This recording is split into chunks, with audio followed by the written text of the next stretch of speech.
Okay, hi everyone. This is Quantum Mechanics, University of Toronto 2020, and I'm recording this screencast because of the coronavirus isolation period. So this is April 2nd, 2020. This lecture is about path integrals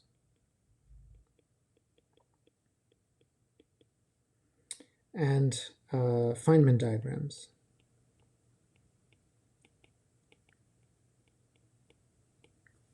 Okay, now let's see if I can draw. How do I draw a straight line?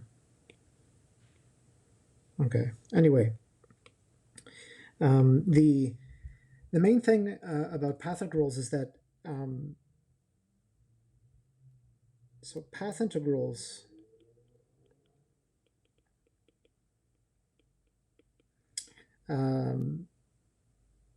give us another way to approach quantization.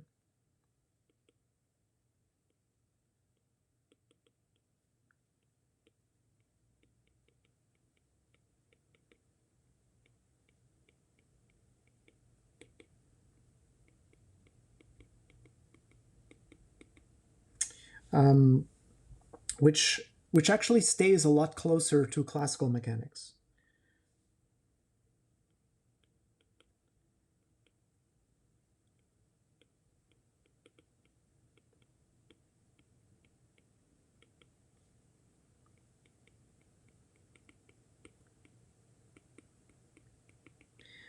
But the thing is that it's not so close to Hamiltonian formulation of classical mechanics, which is the thing that we've focused on a lot in this class, but rather to Lagrangian classical mechanics, and we'll see why in a moment.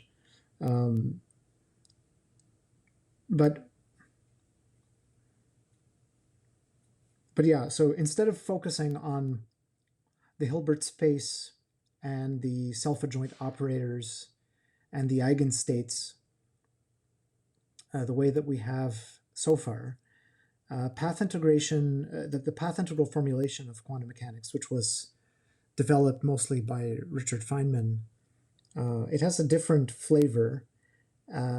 It focuses a lot more on space-time points, on probabilities of certain events happening in space-time, and it doesn't so much concern the Hilbert space, operators on Hilbert space, and so on. So I don't want to go into great detail, but let me give you the basic idea. So normally, okay, if psi t0 is a state at time t0, and it evolves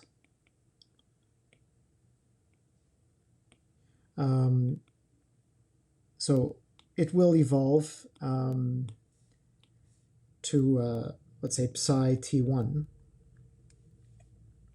via what? So we know that the basic axioms of Hilbert space quantum mechanics, the typical Schrodinger picture, is that it will evolve according to unitary evolution. Let's assume, like we usually do, that the Hamiltonian is time independent. So we would have that psi t1 is e to the I h bar h t psi t0. So this is the what we normally call u of t, okay, which is the unitary evolution for time t. Now, how much time t? Well, to be more specific, it has to be t1 minus t0, the difference between the two times that we're asking about.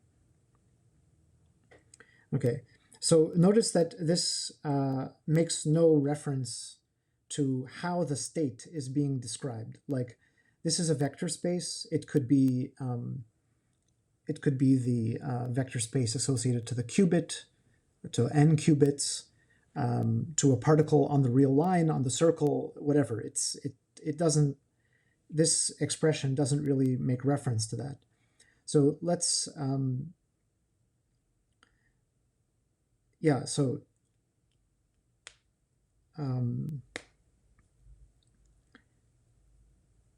so if we express psi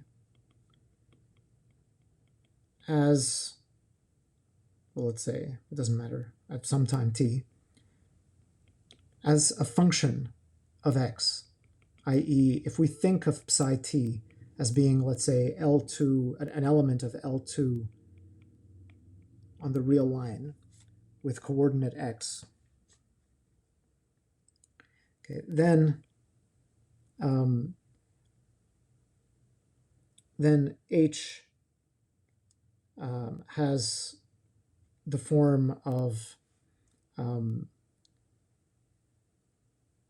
well, remember that H in the case of a free particle is p hat squared over 2m, and so this is essentially minus del squared del x squared. And so this tells us that that Schrödinger evolution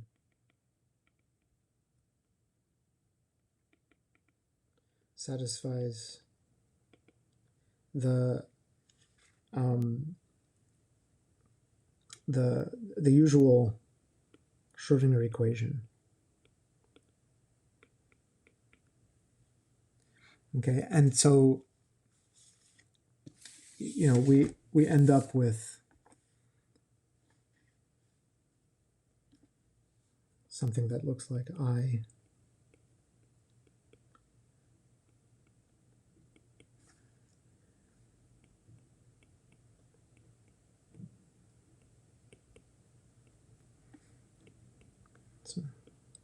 usual Schrödinger equation. Okay, and so what that means is that that in this in this formalism, so if we think of our vector space as being L2 functions on the real line, and and our Hamiltonian has this feature that it looks like a differential operator, then the Schrödinger evolution will be something analogous to the wave equation. It will have a time derivative which is related to spatial derivatives, and so what we're basically doing is solving a PDE. So the unitary evolution is obtained by solving a PDE. Okay, so this is the normal approach. Now, one way of approaching this, a different way of approaching this, is to think that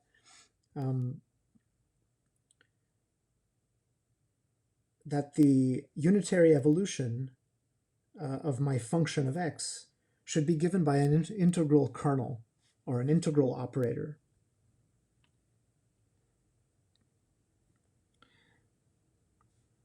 The unitary, so this is the basic idea that is used in the path integral formulation. So in the path integral formulation, there's two major insights, but the first idea, okay, is to express the unitary evolution in terms of a kernel K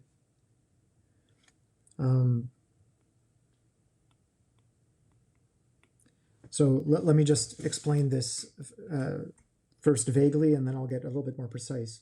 So the idea is that if we want to know the state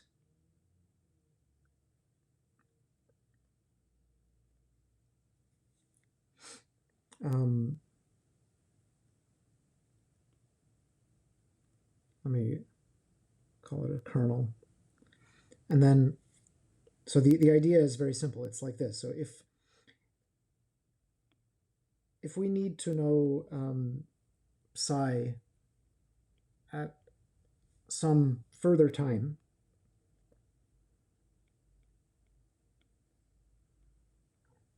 we should be able to express it in terms of psi at the previous time, and multiplied by a kernel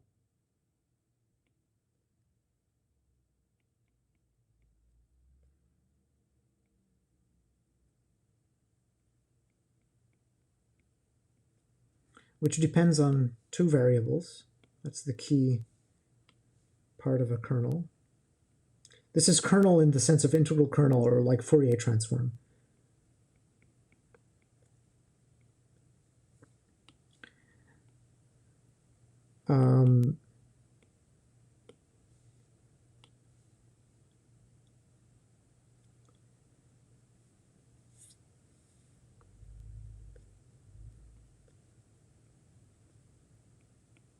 And we integrate over the dummy variable x1.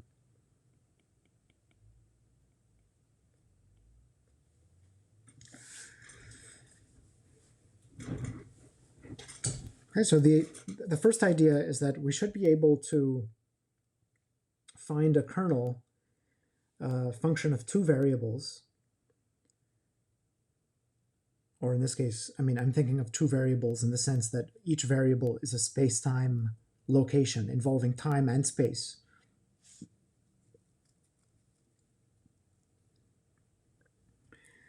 Okay, and so in a sense, this this K is like a universal solution to the Schrodinger equation. So in other words, whatever the whatever type of wave function you would like to evolve for a certain amount of time, you can plug it in here, and the kernel will do the job. It will evolve that state to the final state. Okay, but notice that this idea of expressing the evolution like this, so just to be precise, I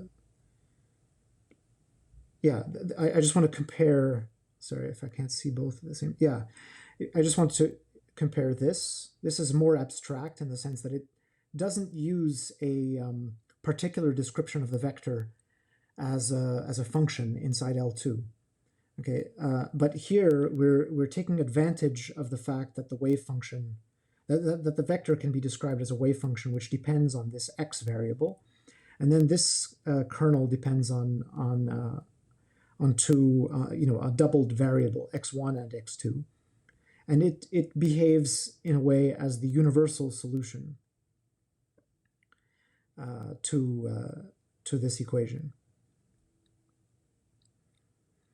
Okay, now the second idea is that and I should make a comment. Sorry.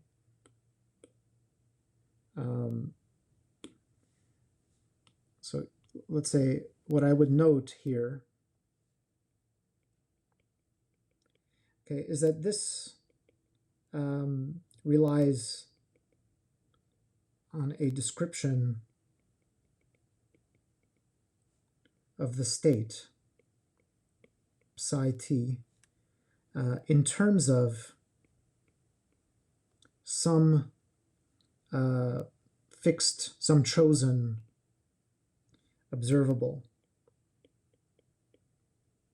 In this case,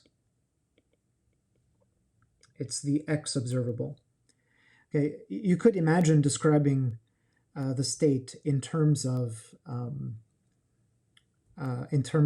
eigenstates or generalized eigenstates of some other observable.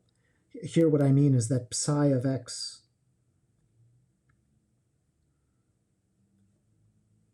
this vector in L2, you could think of it as a kind of integral of psi of x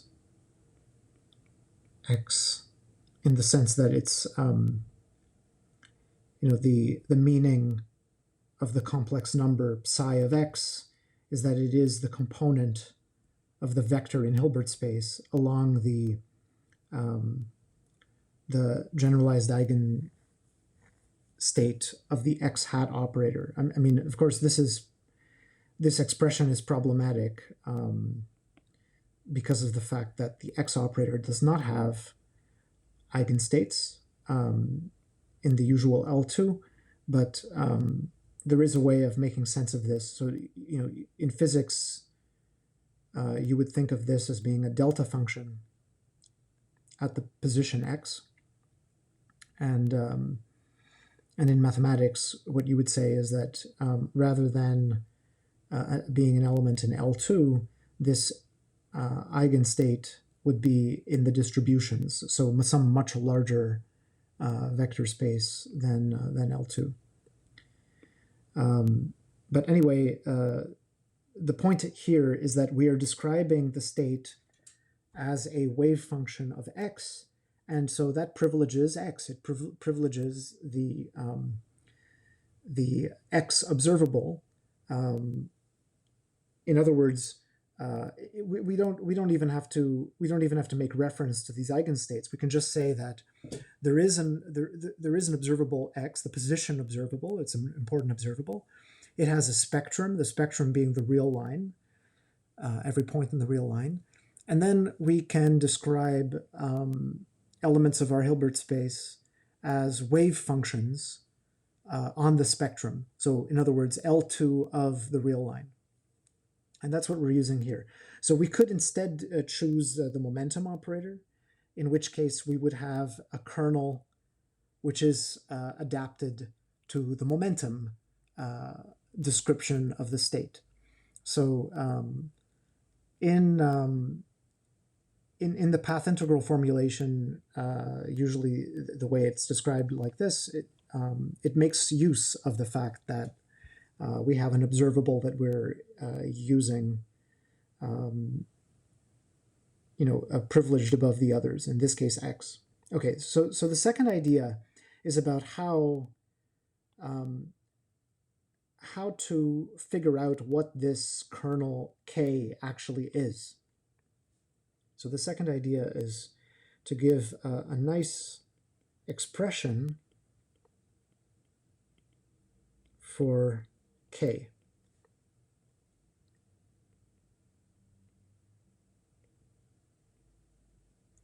Sorry, that's K. Yeah.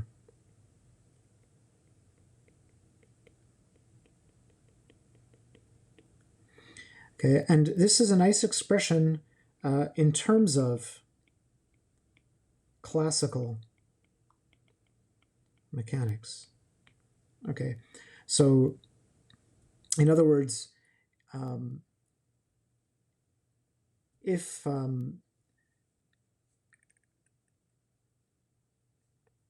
this system that we're studying is supposed to be the quantization of a classical mechanical system, and if psi is representing the quantum state associated to some classical particle, some particle in the x-plane, in the x-line, right? And if that particle behaves according to some forces, right, then we should be able to determine what this K is using the classical knowledge. So so the idea, let me just, without explaining why, let me just explain the statement of this. So K, the interpretation of K, you see, it's like a universal solution. So it's kind of like saying, if I look at the value of K at x1, x2, so this quantity here, this is some complex number, okay, which you can think of as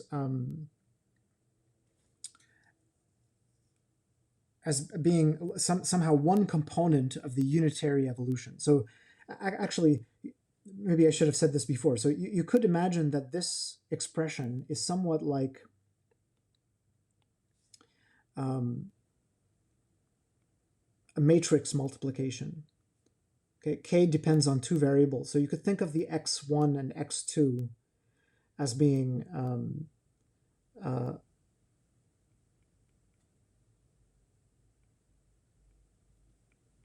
a column vector, right? And then here we have like x1 and x2 labels, and that's going to give us psi of x2, right? So the idea of using an integral kernel is nothing but expressing the unitary evolution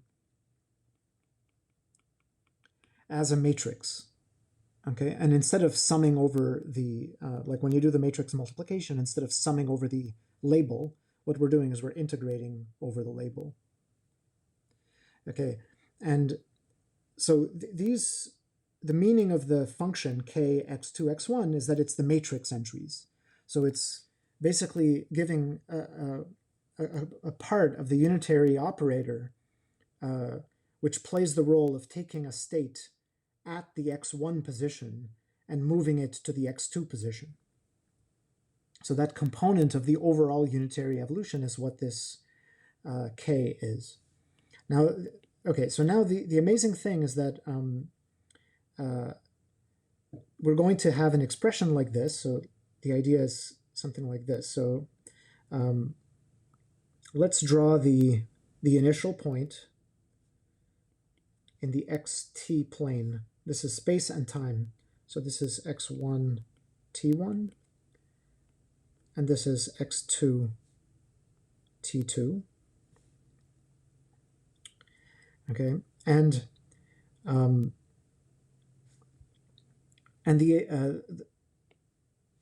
the idea is that k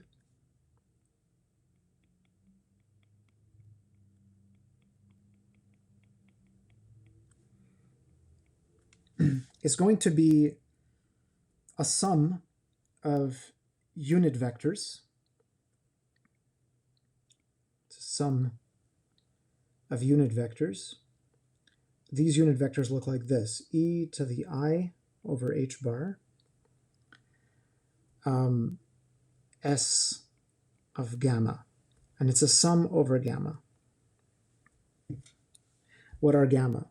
So gamma is a path like this, joining the initial point and the final point. Okay, and this S of gamma is called the action of gamma, and I'll explain what that is, but that action is just a real number. Okay, and h bar is a real number, so e to the I times s over h bar, that is just a unit vector, and so therefore there's a unit vector associated, a unit complex number, that's what I mean, sorry. This is a unit complex number. So this is sitting inside U1. Okay, and there is a unit complex number associated to every single path, and we have to sum over paths.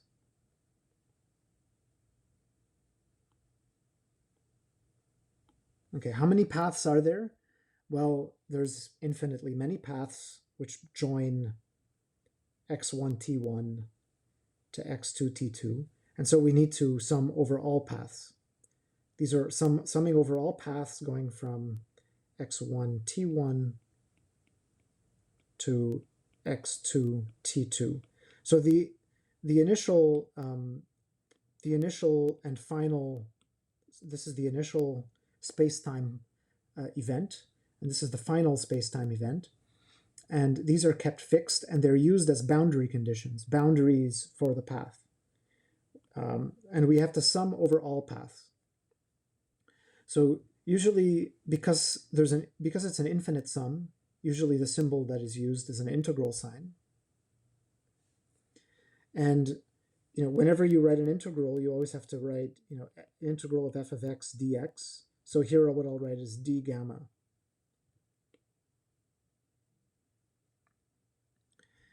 Okay, so this is an integral over a path space, a space of paths. And this here, this is undefined. It's an undefined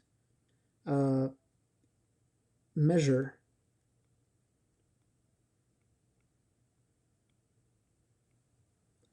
on the space of all paths.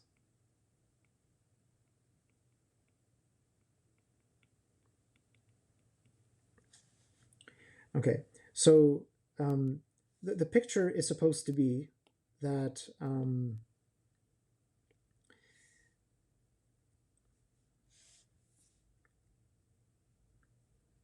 right. Okay, so let me continue explaining what the content of this formula is.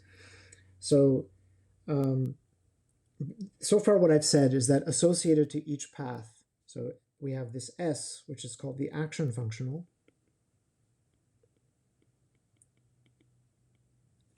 It associates to every path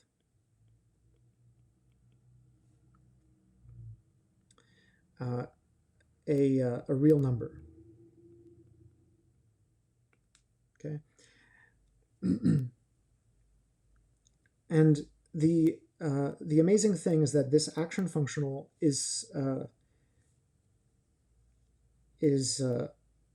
it has an explicit expression in terms of classical mechanics. So in fact, S of gamma is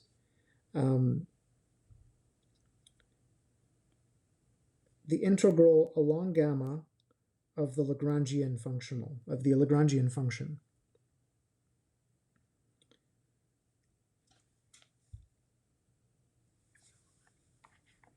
And maybe I'll just write it explicitly. So T1, T2.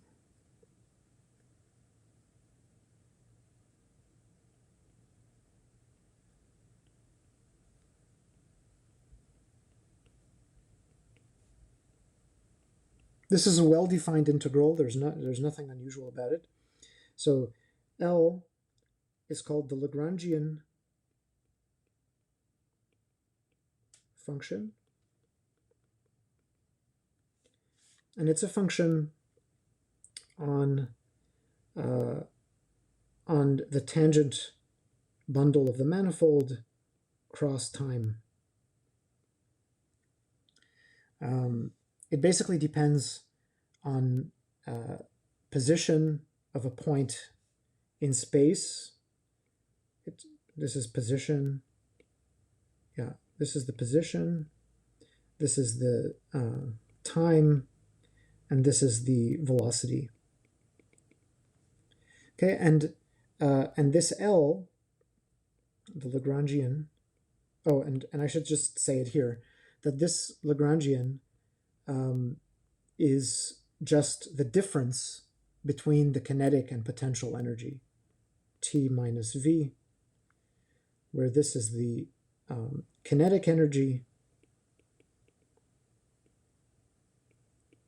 and this is the potential energy.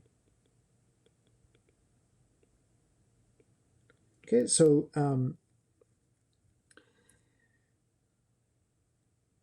so I've basically told you everything. So let's just summarize. So in the path integral formulation, the unitary evolution of a state is described in terms of an integral kernel, or in other words, a matrix, an infinite by infinite matrix.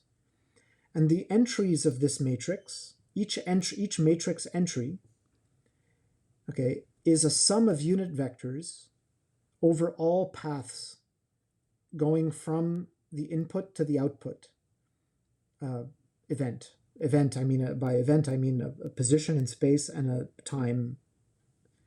So, each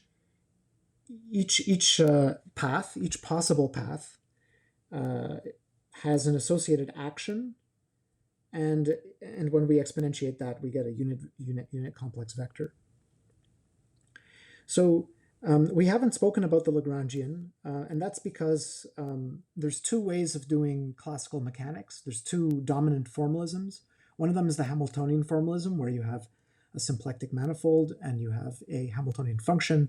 The function gives you a vector field. The vector field generates a flow. The flow gives you the dynamics. The alternate approach is to give this Lagrangian, and in the Lagrangian mechanics,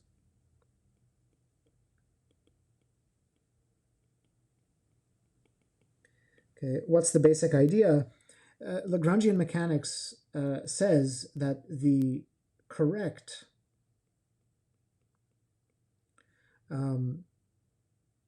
path, i.e., the path which satisfies f equals ma, is the one which extremizes. Extremizes means that it's a critical point, or it's like a minimum or maximum or saddle point. It's the one that extremizes the Lagrangian. The extremizes the action, sorry.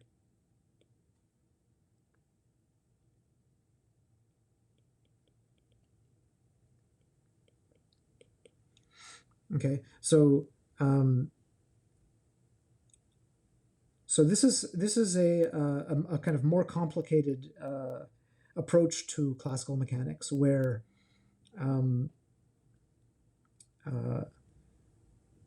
you think of for example, suppose that I was studying the motion of a particle on the real line according to some forces, and I know that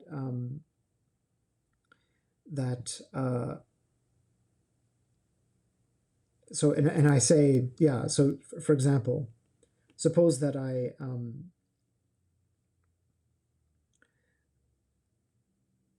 have a particle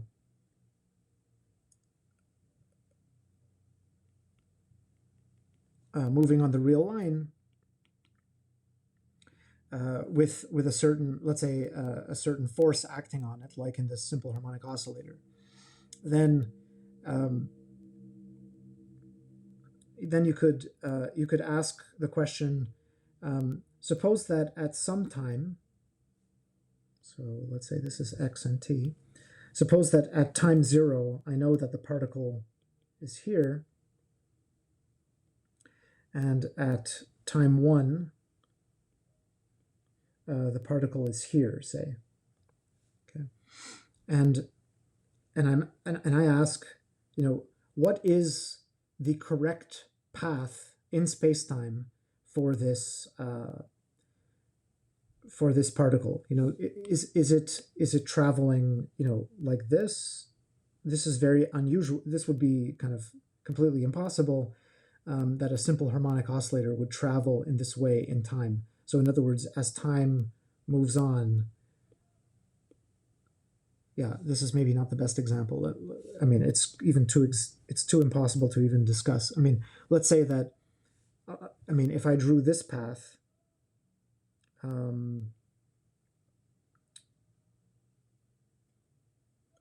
let's say this one, I draw this straight line path, right? Then what you would see is that as time evolves, the particle moves at a constant speed to the left. And we know that is an impossible physical motion, that this path is not the correct path. And the reason for this, from the point of view of Lagrangian mechanics, is that if we compute the action, so if we integrate the kinetic energy x dot squared over 2m, right, and we subtract the potential energy, which is 1/2 k x squared, right? And if we integrate this quantity as a function of t, and we go from 0 to 1, this is the action of my path, gamma. Okay, and I'm specifying what gamma is. Gamma is the path, x of t equals, let's say, 1 minus 2t. Okay, so if I compute this, I'll get,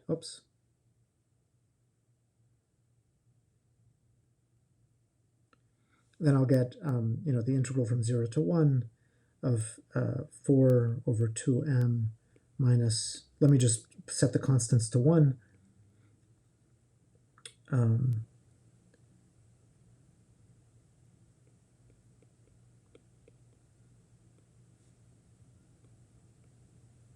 So this would be just 2, right? So now I'm integrating this quadratic function of t, and this would be a number that I get. Okay, that would be the action associated with this path. And the point is that this would not be an extremum of the action. So I should be able to change, I should be able to change the path,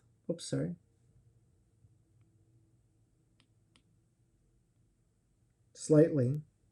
Suppose if I change the path to this, then you could see that the action would decrease. Okay, so eventually you might find a minimum of the action among these paths, and maybe that would look something like this.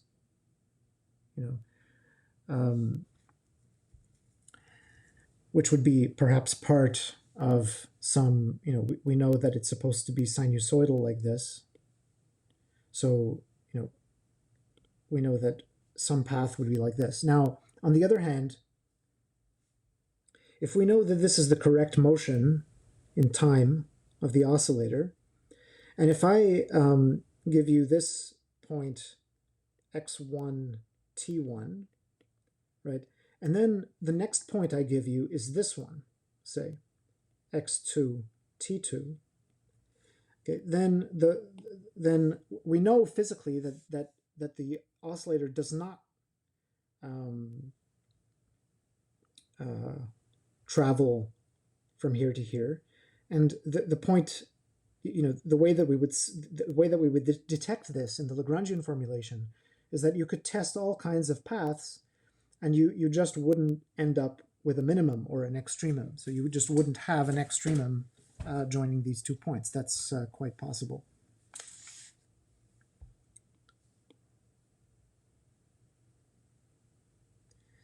Okay. So, that was an aside dealing with Lagrangian mechanics. The idea of Lagrangian mechanics is that you take the difference between the kinetic and potential energy and you look for extrema of that among all paths, and then you should pick out your correct path for the physical evolution of the system. Now, the cool thing about this kernel is that the kernel it takes an average or a weighted average of all possible paths, whether they are the physical path or not. So the idea of this formula, K, let me just grab it here.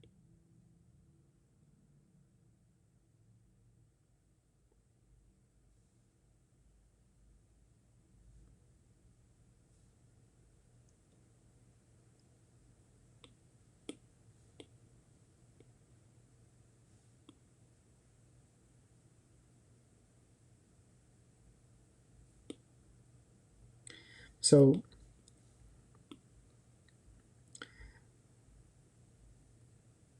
the idea of this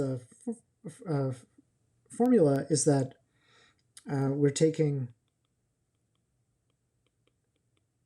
the quantum evolution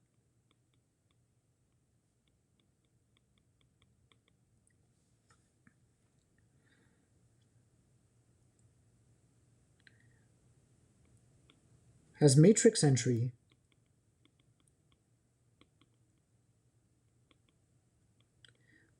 given by this integral kernel, which are weighted averages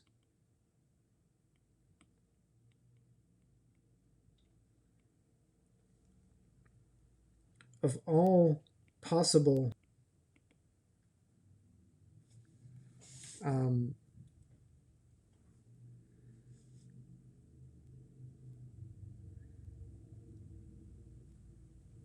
non-physical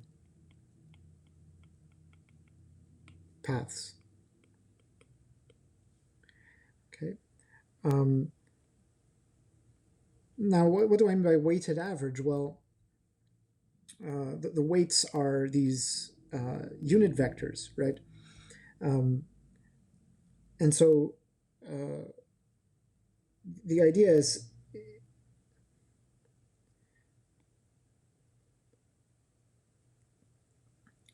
that if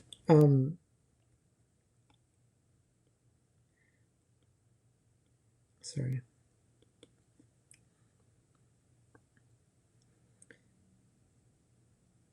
So for an extremum, the phenomenon would be, what would happen for an extremal path is that, let's say this would be the unit vector associated to the extremal path. The extremal path would be the correct classical, the actual classical trajectory. Okay. So it's not that it has a bigger weight or anything like that. I mean, it's still a unit vector associated to the extremal path. But a path nearby, a nearby path, so if this was gamma, okay, and this is an extremal path, the fact that it's extremal means that if I take a nearby path, gamma prime, okay, then its action will be very close to that of gamma. So that means that S of gamma prime would be pointing in the same direction because S would be essentially the same. And so the idea is that all nearby paths, the sum of contributions of nearby paths, and I haven't really defined what the notion of nearby paths is, but this is just the heuristic explanation of the Feynman integral. The sum of contributions of nearby paths is large. Okay, that's the first case. And the second case is that for non-extremal paths,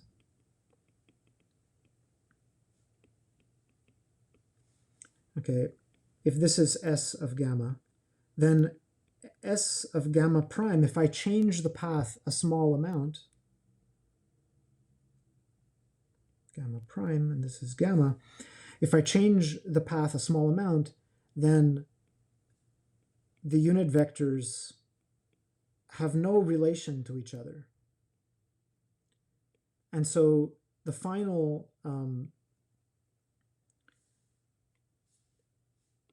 sum is small.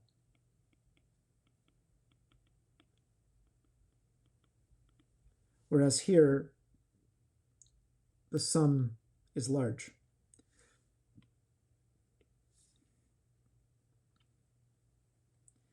Okay, so the idea is that the unitary evolution has matrix elements, each of which is a sum of contributions from all possible paths. But the nice thing is that for critical paths or for extremal paths, they essentially contribute more than all the other paths because of the fact that they're extremal. So the action doesn't change very much when you look at nearby paths. And so in the end, Okay, the idea is that the total sum looks something like this. That if you start with a non-extremal path, you're going to get a sum of a bunch of things that are changing quite a lot, and so you're kind of going nowhere. You're not getting but then you get close to an extremal path, and they all start moving in the same direction, and you keep adding. Okay, and then you are now considering other paths which are not extremal again, and you get this type of behavior. Okay, and in the end, the full matrix element would be this. This would be K. So it's a sum of these different contributions, and somehow the bulk contribution, the most significant contribution occurs near the classical path. This picture, by the way, is in the complex plane. This is all happening in C. Okay, whereas, so this is a picture in C, and on the other hand, this is a space-time picture.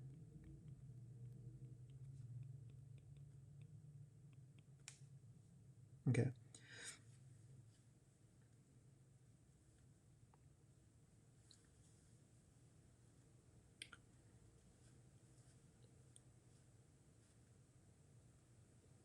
Okay. Now,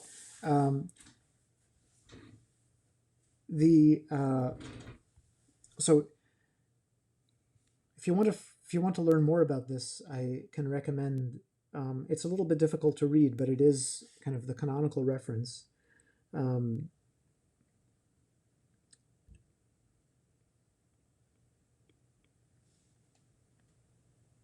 You could look at the Feynman Lectures on Physics, or a more detailed description is in the book of Feynman and Hibbs on path integrals. Okay. And in the book of Feynman and Hibbs, you can see the explanation for why the kernel actually has this this expression. Now, I'm not going to prove that this kernel does give the unitary evolution that you need, but I just want to point out the important thing, which is that you can see that the unitary evolution in quantum mechanics depends on the Hamiltonian. And we know that the Hamiltonian knows about the kinetic and potential energy. So in order to get this unitary evolution, we need to know what the kinetic and potential energy is of the classical system. And of course, that is coming in to the action. And so the same data is determining K as is determining H. So at least it's the same type of data that is being used in both cases. The other thing I want to say is that this this approach to quantization,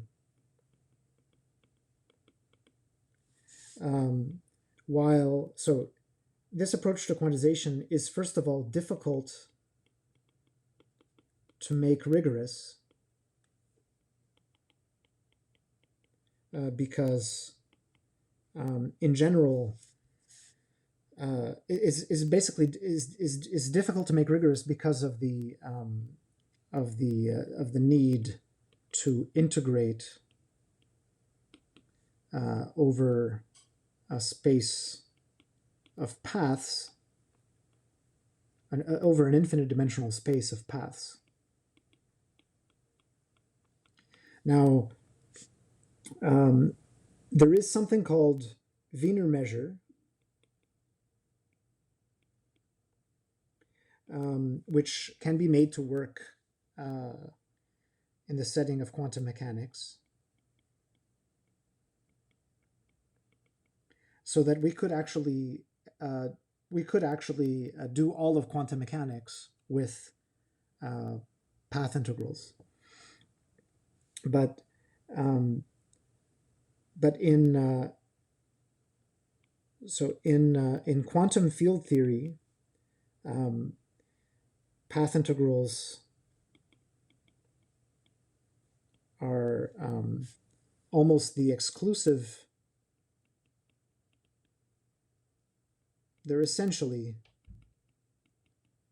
the exclusive tool used in physics, but no measure is available. No measure exists.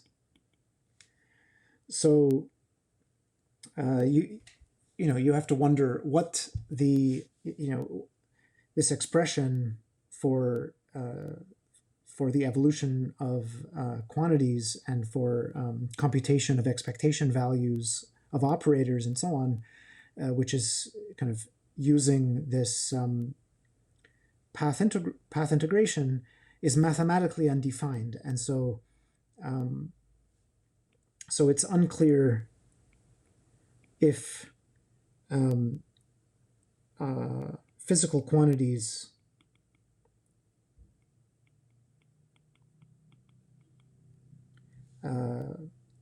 expressed as path integrals in quantum field theory are well defined. Okay, so on the other hand, the approach that people take is so to actually compute with these,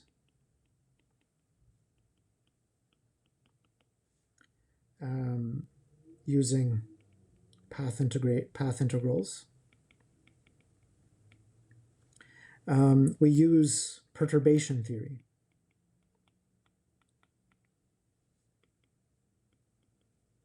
In other words, we compute an easy example, like the simple harmonic oscillator,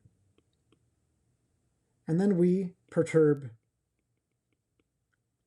by a small parameter, epsilon, and we obtain a power series in epsilon.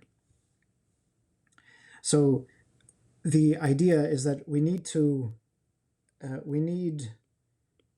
understand not the path integral itself, but its perturbation.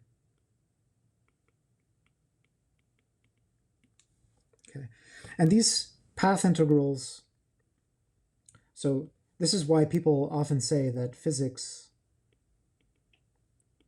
is that branch of mathematics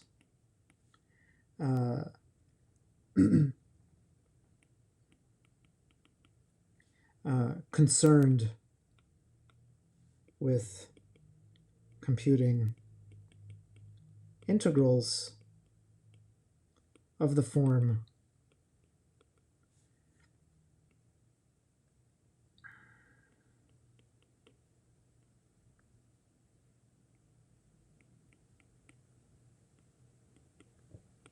okay, this is a kind of facetious mathematician's definition of physics.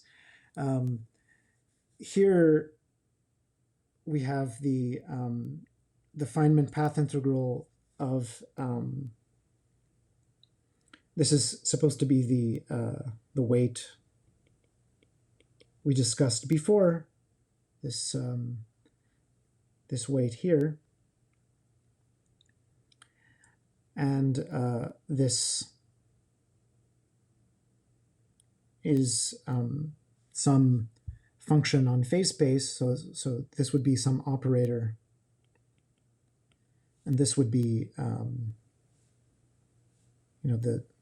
this would be essentially an expectation value of f of x, and normally we would normalize this by e to the gx dx. So I just wanted to give a kind of general overview of how path integrals fit into quantum mechanics and quantum field theory. And what I'm going to do next is give an introduction to this type of perturbation theory.